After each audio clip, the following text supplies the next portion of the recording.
So you have some experience quite a few years ago now with pain in your body, in your back, and the way that, it impacts the work that you do with others. What was that like for you? Well, that's how the work began, and how it was like for me was, of course, it was devastating. Mhm.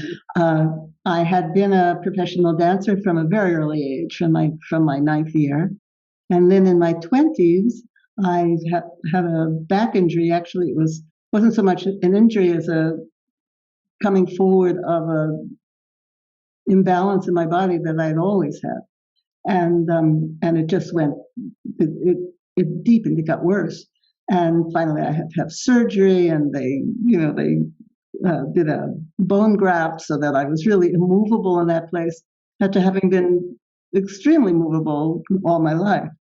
So so I felt really dedicated to resolving that. And the first thing I did, of course, was go to every healer in the vicinity. Of course, this was 40 years ago or more, 40, 50 years ago. There were still healers around. There were Alexander technicians and various people, and I went to them.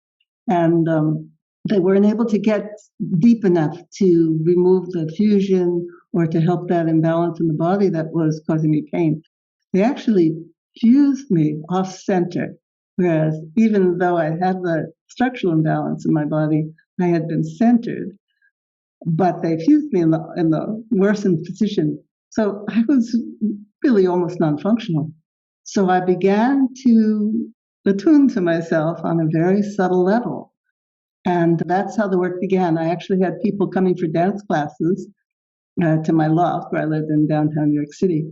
I had people coming for dance classes. And so instead of being able to teach them dance, which is what they had shown up for, I started to teach them these very subtle attunements. And that was very good in a way, because that meant that this work that I'm teaching now, many years later, didn't develop just according to my own difficulties, but I got to relate these subtle attunements to various difficulties that people brought to the class. So that was the origin of the realization process. I also realized in working on myself that it wasn't just a physical difficulty, that in going down through all those layers and in doing that subtle inward attunement, I realized that some of the holding patterns from way back were emotionally tethered and had to be resolved. So it became a many layered kind of healing. This is Lynn Fraser with the Radical Recovery Summit, airing January 13th to 22nd, 2023.